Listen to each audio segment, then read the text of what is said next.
Hey everyone, welcome back to the channel. Today we're up here at the Bee Hives, and I tell you what, I'm really excited about this. Got my new friend Sean here. He's been a beekeeper for a while. He knows the ins and outs.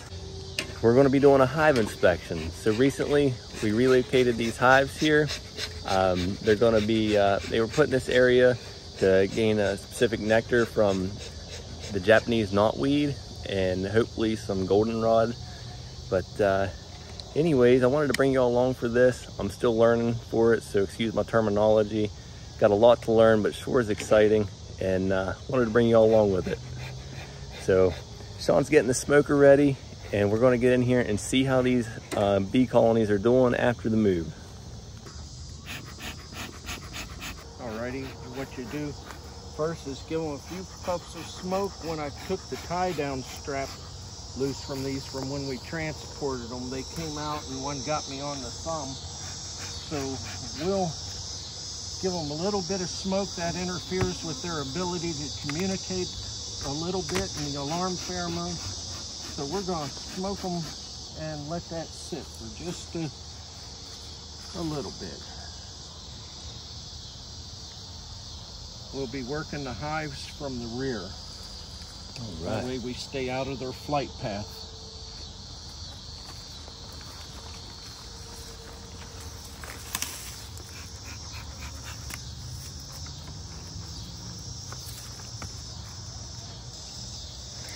So what are we looking for in here, Sean? Okay, what we're looking for is to, first thing we do is when we pop this lid, we'll see if we have any small hive beetles that the bees have trapped. We'll smush them if possible, and let's just see how they're not reacting too bad to us being in here. I look here on the bottom side of this to see if the queen is there, because we don't want to lose track of her. Okay, let's give them a little puff here. And it looks like they are definitely ready for a honey super. All right. We will pry on this just a little bit to loosen it up.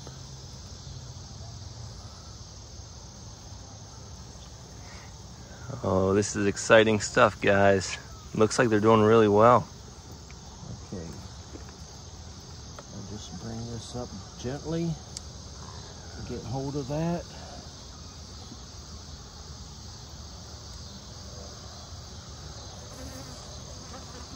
Oh, yes, sirree.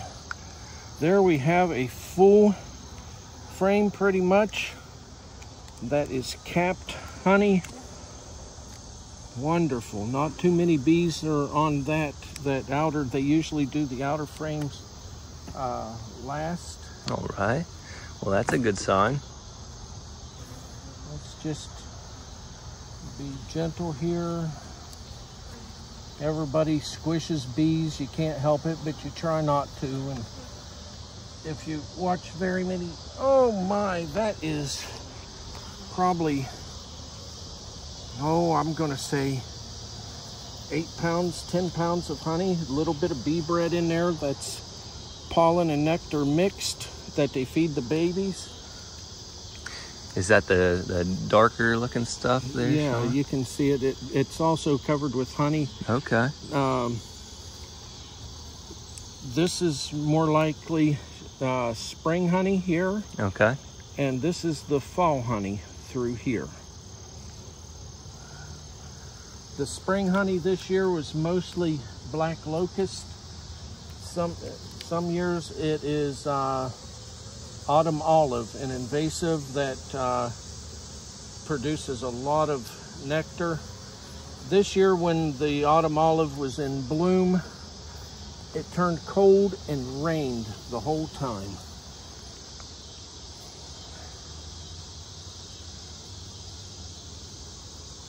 We probably won't get through all the hives before it's too dark to work them and they start getting cranky, but you see there's some room there where brood has emerged. They haven't backfilled it with honey yet.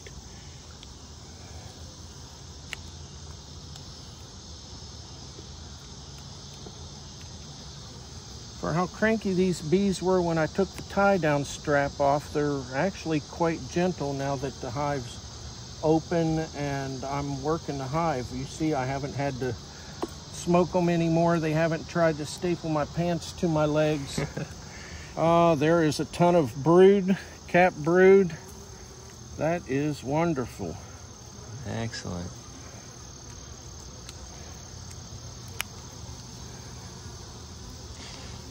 So what's the hatching cycle on those? The worker brood emerges after 21 days from egg to mature bee. The queen, if they're raising a new queen, she will emerge in 16 days, and drone brood emerges after, drone is the male bee, and they emerge after 24 days. I don't know if I've got this queen marked. There was that one frame of brood, and now I'm back to nectar and pollen. Let's see what I got on this side. Oh, a lot of nice, pretty brood. And when you're looking for the queen, I'm looking for a bee that walks different than the others and has a long abdomen. okay. So usually you see a bee that's walking different, and before you actually realize that's the queen. So I've not seen her yet. Usually when I do a hive inspection, as soon as I see eggs, I quit looking for a queen.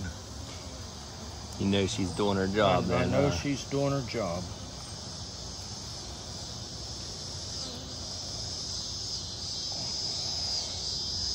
There's a lot more nectar. Some of it's capped honey already. But you can see from what we've been looking at, normally you won't necessarily find a queen on a frame that has honey. Okay.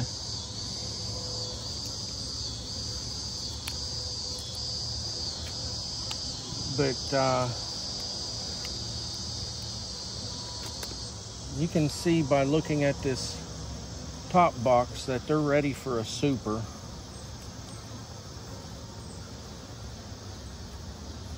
And you know that just because they're making honey on some of these other frames? There's a lot of honey. Oh my, is this heavy. Looky there.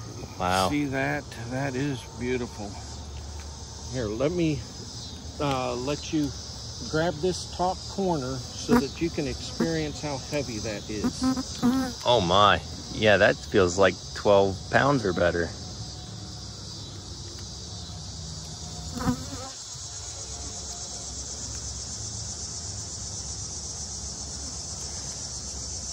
So being that it's fall, coming up on winter, is there any number of brood you're looking for that makes you, feel better about your hive throughout the winter, or you feel pretty confident that this is a healthy hive? This is a healthy hive. I made a note the last time I was in here. I believe I said this hive was strong. Let me see here. Yeah, I believe. This hive, it says on 813 they were queen rate and they were medium strength. So they're pretty good. Medium compared to, this is a good strong hive.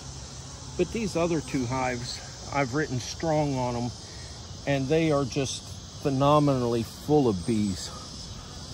Bees, brood, everything. Oh my, this is heavier than the other one. My goodness. And this is all spring honey that's in here. They've got no more room, so if there's room in the bottom brood box, then they're definitely filling that up. So the queen, there might not be so much brood here, but the bottom would be full. They prefer that you don't rearrange their frames, but I don't always listen to them. So I am putting this on back here where it'll be just fine. I'm gonna push the frames back together. Going slow so I don't squish bees. I would never make a good commercial beekeeper because they move too fast. I'm what's called a hobby beekeeper, which the hobby pays for itself. So you do it as a hobby? Yes, it's a hobby. I have usually run about 20 colonies, and last spring when I harvested honey, well, early July, I got 814 pounds of honey. That's amazing. And for ventilation, I'm going to get a pebble or something and just toss it on the inner cover. That's a clod of dirt. I'll put a stick there. Just to help the airflow there? I usually give them a little bit more airflow out the top.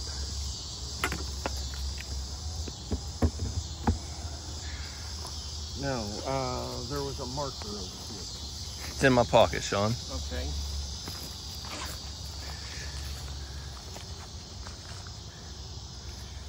Okay, now what I'll do is put today's date, which is what, the 27th? 27th. 8, 27, 23, added super.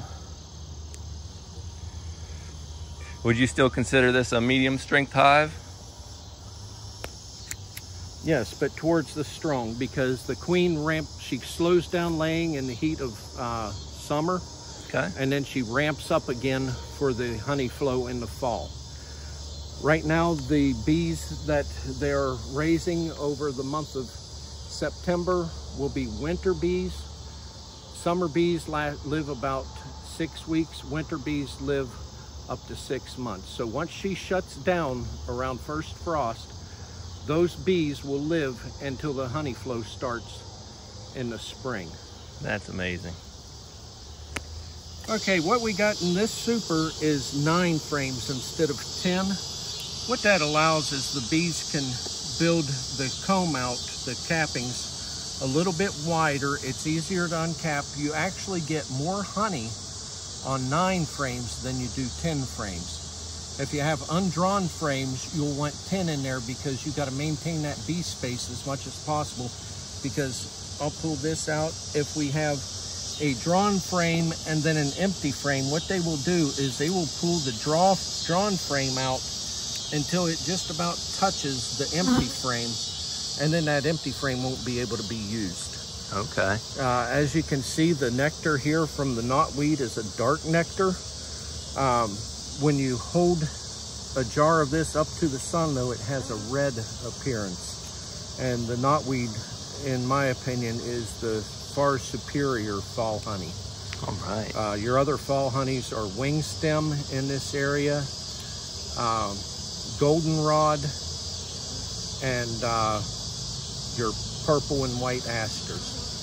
But on a good Japanese knotweed, that is the far superior. Also, a lot of times your hive beetles will hide in the empty cells of the drawn comb up in the top, and I've looked in this and I've not seen any there. Let's see what else we find. It's almost sunset and these bees are relatively calm, actually quite calm. Sometimes they're a little hot when you work them this time of day, but these frames, when I harvested my spring honey, some of it was torn up, and you can see they have completely rebuilt the comb in the short amount of time that this super has been on. All brand new wax.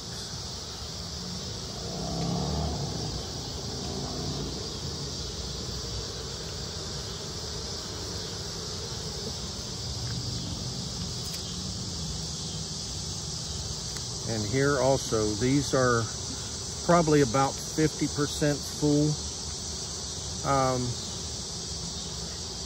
I'm going to go ahead and throw that next super on there because the way that they're bringing it in, today I checked some of the knotweed and there are more bees on it today than I've seen so far. So the bees are bringing in nectar just as fast as they can. And since this is such a strong hive, I would say they will have this super filled by the middle of the week. Wow. Would you mind if we go down another frame and see some more brood and such? Let's go. We can go a little bit deeper. The sun is right on the horizon, so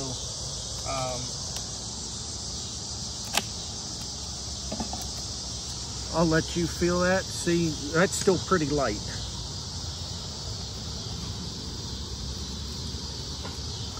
Oh boy. Wow. Let me give them just a little puff, mainly because it's getting so late. All the bees are coming home, and sometimes they get a little hot this time of evening. But as I was telling David, sometimes I work them until it's too dark to see, and they aren't overly aggressive. I've got some, what I would say, pretty gentle bees, but not as gentle as some I've had at times in the past. I took one hit earlier on the finger, but one sting's better than 15.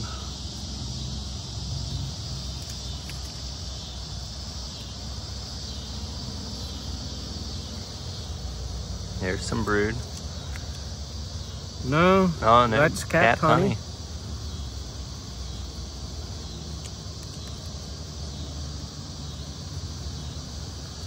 Let's go a little bit deeper and see what we find.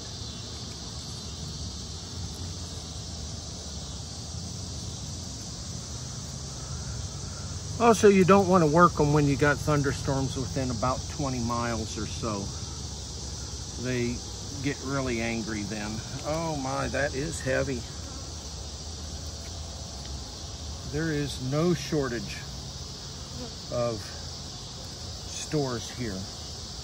They've already got more than enough to get them through winter.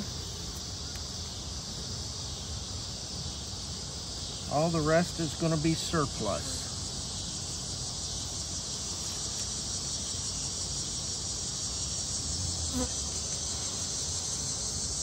Boy, that is full. See all that glistening nectar in there? See it shining in there.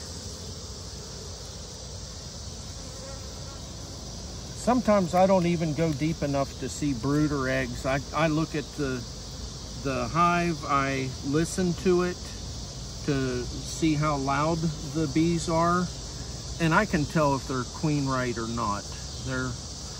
They're going to act totally different if they don't have a queen.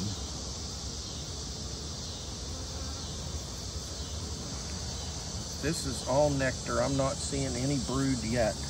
Okay. Let's go a couple more. I'm going to give them a puff of smoke. There's a couple that are getting a little aggressive.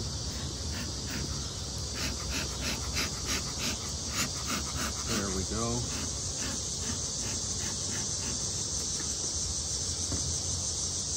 I don't believe in overly smoking them, and a lot of times I'll light my smoker and not even use it. But I want it ready if I open up one, and sometimes you open them up and they're like kicking a hornet's nest.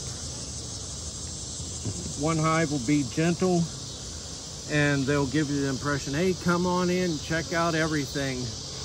And then the next hive you open, it's a whole different story. They all have their own personality.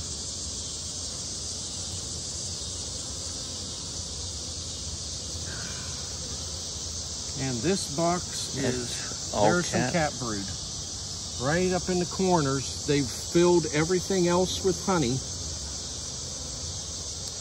So, and there's brood on the next one also. So, all right. They were definitely ready. Although that super has probably about 50% full, they were definitely ready for a little bit more room because they're backfilling Boy, they're flying out and bouncing off my hand now. Yeah, I can feel them as well. So it's time to button things up, button this thing up. We've managed to get through all the colonies. Your waistline there has a couple on them there. To assess what's going on. Yeah, they need smoked down a little bit. They are really bouncing.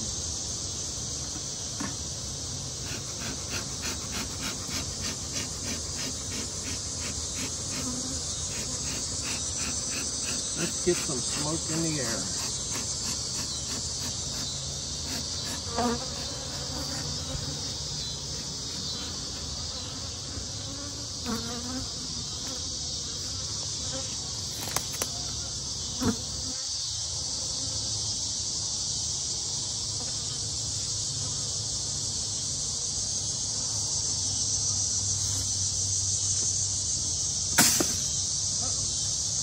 All right, everyone. Well, I wanted to thank you all for coming along for this video. We've got 3 more hives to inspect. I've got a lot more learning to do. I'm going to put the camera up, but I hope you found this interesting. I know I sure did, and we'll catch you all on our next video. Y'all take care.